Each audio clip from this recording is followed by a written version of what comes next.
BC commission చైర్మన్గా నిరంజన్ గారిని నియమించడం జరిగింది. ఆయన నిన్న ఒక స్టేట్మెంట్ ఇచ్చారు. ఏమంటున్నారు? స్థానిక ఎన్నికలకు ముందు కులగణన, లోకల్ బాడీ ఎలక్షన్స్కి ముందే మేము కులగణన చేస్తామని చెప్తున్నారు. క్యాస్ట్ సెన్సస్ విషయంలో ఆందోళన అక్కర్లేదు.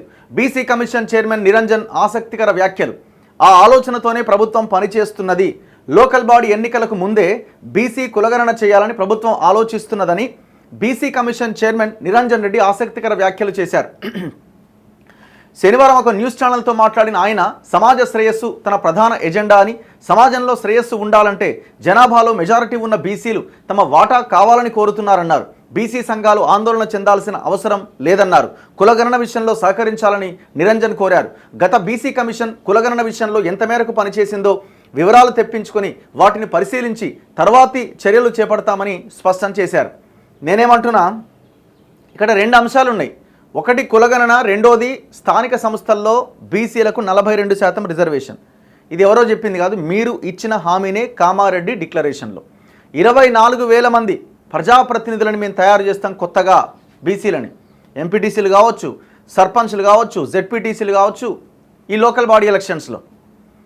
సో ఇప్పుడు మీరు కులగణన స్టార్ట్ చేసినామనో లేకపోతే కులగణన చేస్తున్న భవిష్యత్తులో అవుతుందనో ఈ 42% రిజర్వేషన్ ఎగ్గొడితే ఊరుకునే ప్రసక్తే లేదు. సో మీరు ఈ కులగణన చేయడంతో పాటు ఇది జరుగుతూనే ఉండాలి. అండ్ ఈ కులగణన తర్వాత రిజర్వేషన్స్ ఇంప్లిమెంట్ చేయడానికి అవకాశాలు ఉన్నాయా, లేదు ఇంకా డిలే అవుతుంది అనుకుంటే మీరు ఈ 42% రిజర్వేషన్ విషయంలో ఏ రకమైన స్టెప్ తీసుకుంటారు? ఇప్పుడు అంటే రకరకాల ఇవి ఉంటాయి. గవర్నమెంట్స్ ఏం చేస్తుంటాయి అంటే, మేము కులగణన స్టార్ట్ చేసాం కదా, అయిపోతుంది, ఫస్ట్ అయితే ఎలక్షన్స్ కానివ్వండి. ఎలక్షన్స్ ఏ రిజర్వేషన్తో నిర్వహిస్తారు అన్నదే ఇక్కడ పాయింట్. 23% రిజర్వేషన్తో నిర్వహిస్తారా, లేదు మీరు ఇచ్చిన హామీ 42% రిజర్వేషన్తో నిర్వహిస్తారా? సో దీనికి క్లారిటీ ఇవ్వాలా. కులగణనకి అడుగు వేసి ఒక ముందు అడుగు వేసి ఇక ఎలక్షన్లకు పోదామంటే కుదరదు. రిజర్వేషన్ కావాలా. ఎందుకంటే రాబోయే 5 సంవత్సరాల పీరియడ్లో బీసీలు స్థానిక సంస్థల్లో ప్రజాప్రతినిధిగా లేకపోతే ఇంకా వాళ్ళ వాటా ఏది?